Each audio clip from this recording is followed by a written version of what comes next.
할렐루야. 5월 27일 하나님과 교제하는 기도의 자리로 나오신 모든 우리 성도님들 축복합니다. 먼저 제가 기도하고 본문 말씀 봉독하도록 하겠습니다. 하나님 아버지, 이 시간에 성령으로 임재하여 주셔서 하나님의 말씀을 묵상하고 기도할 때 저희들을 도와주시옵소서. 예수 그리스도께서 하나님 우편에 앉아서 우리를 위해서 기도하시는 그 힘을 얻어서 말씀 듣고 기도할 때 하나님의 능력과 하나님의 사랑과 하나님의 은혜가 더욱더 깨달아질 수 있도록 주께서 역사하여 주시옵소서. 이 모든 말씀 우리 구주 예수님의 이름으로 기도드렸습니다. 아멘. 오늘 시편 63편의 말씀입니다. 1절부터 4절의 말씀인데요, 제가 읽어드리겠습니다. 하나님이여, 주는 나의 하나님이시라. 내가 간절히 주를 찾되 물이 없어 마르고 황폐한 땅에서 내 영혼이 주를 갈망하며 내 육체가 주를 앙모하나이다.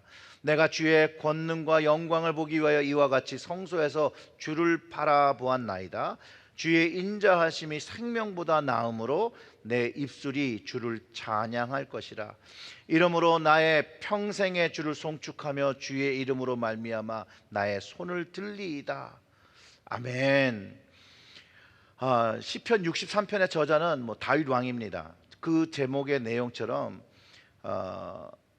다윗이 유대 광야에 있을 때라고 이제 가르쳐 주는 것이죠. 아마도 이때가 그 다윗의 아들 압살롬의 반란을 피해서 이제 도망할 때 지은 것이라고 볼 수 있고요.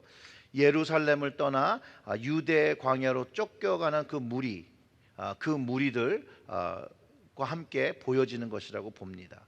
그래서 이 다윗이 이 예루살렘을 떠나는 모습에 대해서 사무엘하 15장 23절에서 기록하고 있는 부분이 있는데요, 이렇습니다. 온 사람이 큰 소리로 울며 모든 백성이 앞서 건너가매 왕도 기드론 시내를 건너가니 건너간 모든 백성이 광야의 길로 향하니라 라고 기록하고 있습니다. 적어도 다윗이 이 광야로 들어갈 때, 이제 예루살렘에서 쫓겨나 이제 들어갈 때 같이 있던 무리가 있었고, 그럼에도 불구하고 풍족한 예루살렘에서 광야의 여정으로 들어가는 것은 어떻게 보면 정말 마음이 아프고 힘든 부분이라고 공감이 됩니다. 이렇게 생각해 보세요. 눈앞에 펼쳐진 유대 광야, 마르고 곰핍한 땅을 풍성한 것을 뒤로하고 밟을 때 하나님께 다윗이 이렇게 간곡히 기도하는 것입니다.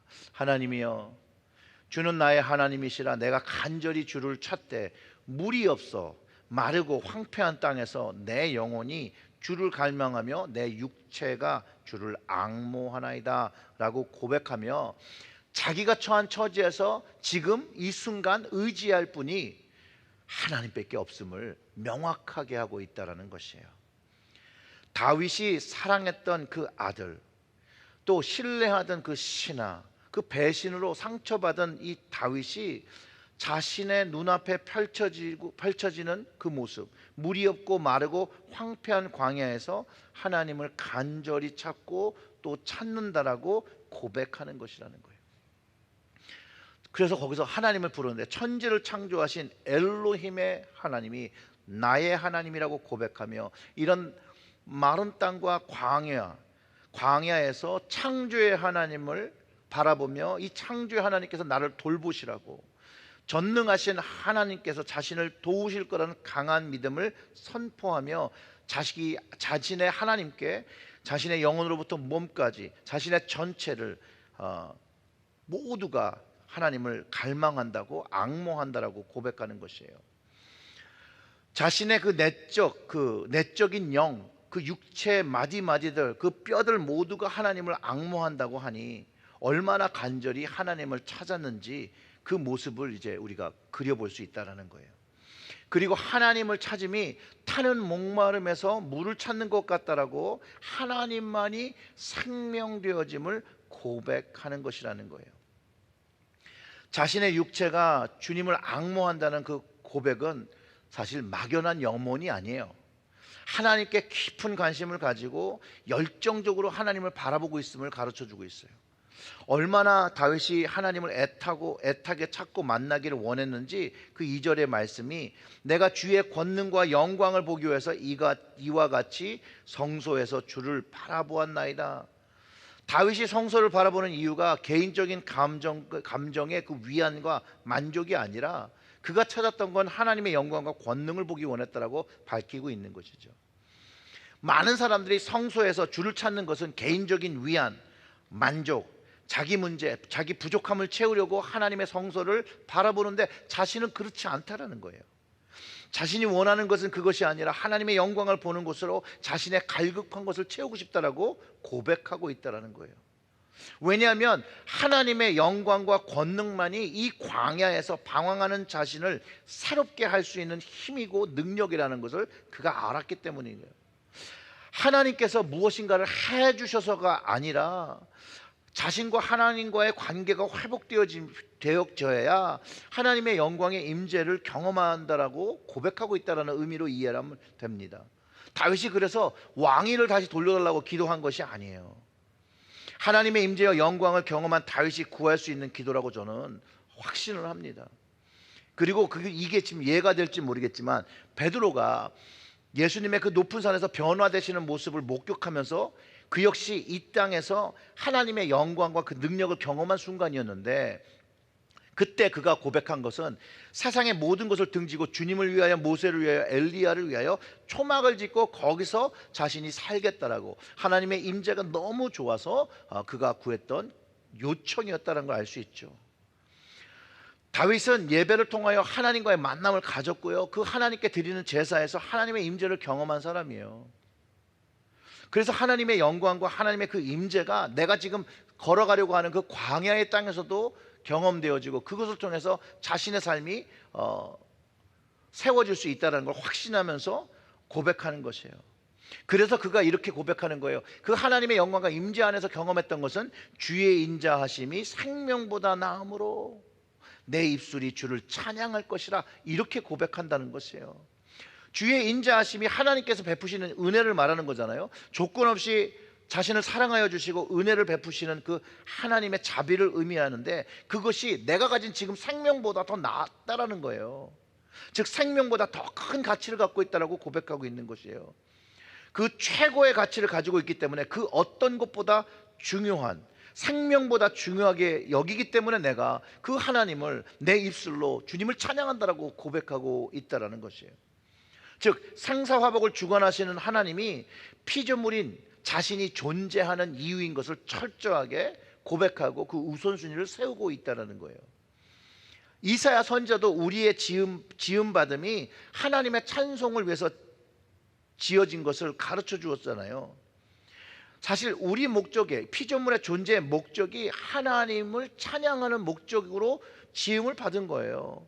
이 목적을 언제 깨닫는가 하면 하나님의 임재를 경험하면서 그 영광과 그 모습을, 그 권능의 모습을 체험하면 내가 그 순간에 무엇을 해야 되는지 자연적으로 안다는 것이에요. 하나님을 찬양하는, 전능하신 하나님을 만나며 하나님께서 나를 사랑하신다는 것을 확신하면서 두 손을 들며 정말로 주님의 그 마음은, 주님의 그 영광은, 주님의 그 사랑은 내 생명보다 나았다라고 고백하게 된다는 것이죠. 참 하나님 앞에 설 때 나올 수 있는 고백이에요. 주의 인자가 생명보다 낫다라고 찬양하기 시작하는 것이에요. 우리가 너무도 아름답고 화려한 대자연을 만나면 와 대단하다라고 막 우리가 감탄을 하고 막 찬양을 하잖아요. 근데 우리 하나님은 이 대자연의 기가 막힌 조언보다 100만 배는 더 좋다라는 것이죠. 그 좋은 하나님을 만나니 내 입술이 주를 찬양하게 되고 주를 경험하니 내 생명보다 더 낫다라는 거예요. 주의 인자하심이. 사랑하는 성도 여러분, 우리 주님이, 주님의 그 인자하심이 생명보다 나았다라는 고백을 할 수 있습니까? 우리는 우리의 입술로 그런 찬양을 합니까? 하나님을 만나면 다윗과 똑같은 고백을 하게 될 것이라고 저는 확신합니다. 그래서 4절에 고백을 하는 거예요. 이러므로 나의 평생의 주를 송축하며 주의 이름으로 말미암아 나의 손을 들리이다. 하나님의 영광의 임재를 경험한 사람만이 할 수 있는 것이죠.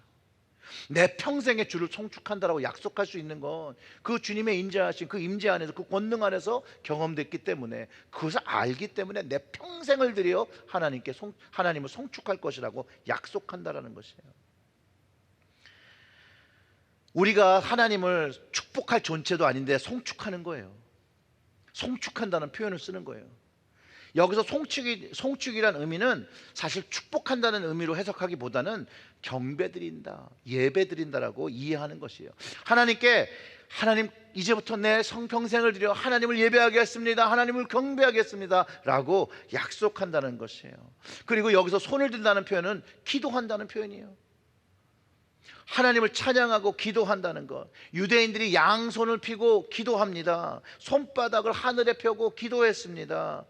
찬양은 곡조에 있는 기도거든요. 그래서 우리가 찬양할 때 손을 들며 하나님을 찬양하고 기도하며 송축하는 것이에요. 그것이 하나님을 송축하는 방법입니다. 사랑하는 성도 여러분, 하나님을 찬양하고 기도할 때 손을 들고 기도하고 찬양하는 거 부끄러워하지 마시고, 주변 사람들 의식하지 마시고, 우리가 예배로 모이는 것 하나님을 송축하기 위해서입니다. 하나님을 예배하기 위해서입니다. 하나님을 경배하기 위해서입니다. 그때 이렇게 고백하십시오. 나의 하나님, 전능하신 나의 하나님, 전심으로 주님을 송축합니다. 하나님 앞에 손을 들며 기쁨으로 찬양합니다. 주의 인자는 생명보다 나음으로 내 입술과 영이 찬양합니다. 평생 동안 주님을 찬양합니다 라고 고백하는 것에 있다라는 것이에요. 사랑하는 성도 여러분, 하나님의 영광을 경험하고 하나님의 권능을 경험하고 하나님의 인자하심을 경험함으로 말미암아 생명보다 나은 그 주님을 평생도록 송축하시는 여러분들 되시기를 주님의 이름으로 축원합니다. 아멘. 기도하겠습니다. 하나님, 주의 인자하심이 생명보다 나음으로 평생 동안 손을 들며 하나님 찬양하기를 고백합니다. 나를 구원하신 그 하나님, 나와 함께 하시는 성령님, 예수 그리스도의 십자가의 은혜를 깨닫게 하신 그것에, 그 사랑에 감동하여 다시 한번 평생에 주를 송축할 것을 약속하고 고백합니다. 오늘의 삶이 하나님, 이 아침에 깨닫는 이 말씀으로 인하여 찬송의 삶이 되게 하시고 기도의 시간이 되게 하시고 하나님께 영광 돌리는 하루가 되게 하여 주시옵소서. 예수님의 이름으로 기도드렸습니다. 아멘.